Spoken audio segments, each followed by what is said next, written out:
evoluim, thirrja për ndriçim, është thirrje hyjnore, është mesazh madhor, ku thot Allahu i Madhreshëm në ajetin e 3 me radhë thot Ikra wa rabbukal akram, thot lexo se Zoti yt është më bujari.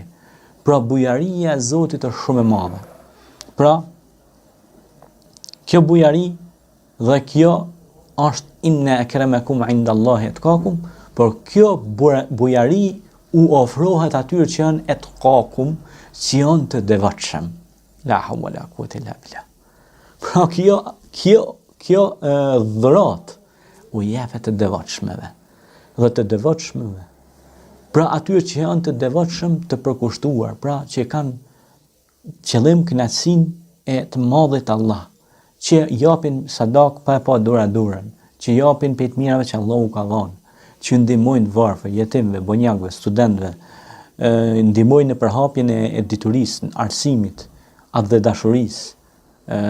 Gjitha këto janë prej atyre gjërave që Zoti na i ka mësuar në Kur'anin familjarët dhe na thret për ndryshim, dhe unë shpeshherë kam hapur tema diskutimi sigurisht duke u bërë edhe i përsëritshëm, ju kam thënë ku është biblioteka jote, ku është libri që te ke lexuar sot, cilën faqe je, ose sa libra ne i lexojmë brenda muajit ose brenda vitit. Ka njerëz që u kalon viti një libër se lexon, ose qoftë edhe 2 faqe të një libri të caktuar. Atëherë presim progres në shoqërinë tonë. La hawla wala quwwata illa billahi al-aliyyil azim. Umeti i ikrës, barësia e leximit dhe më të palexueshmit e më në shkallë ndërkombëtare. A ka më fatkeqësi më të madhe se kjo?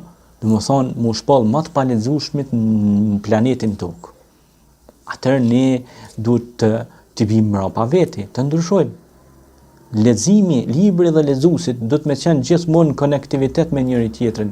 Ata do të më kanë të lidhur me njëri tjetrin dhe me kanë të pandashëm me njëri tjetrin, sepse i sillin progres rinisë tonë, popullit tonë, vendit tonë. Sa më shumë që lexojmë, aq më shumë kombin e përparojmë, vendin tonë e çojmë përpara. Neve na duhen njerëz të ditur, të cilët e zhvillojnë vendin dhe përparojnë vendin ku ne jetojmë. Na duhen fizikanta, matematikanta, na duhen gjeolog, na duhen arkeolog, na duhen njerëz studiues të cilët janë edhe në rrafshin praktik që sjellin mirësi dhe begati për vendin.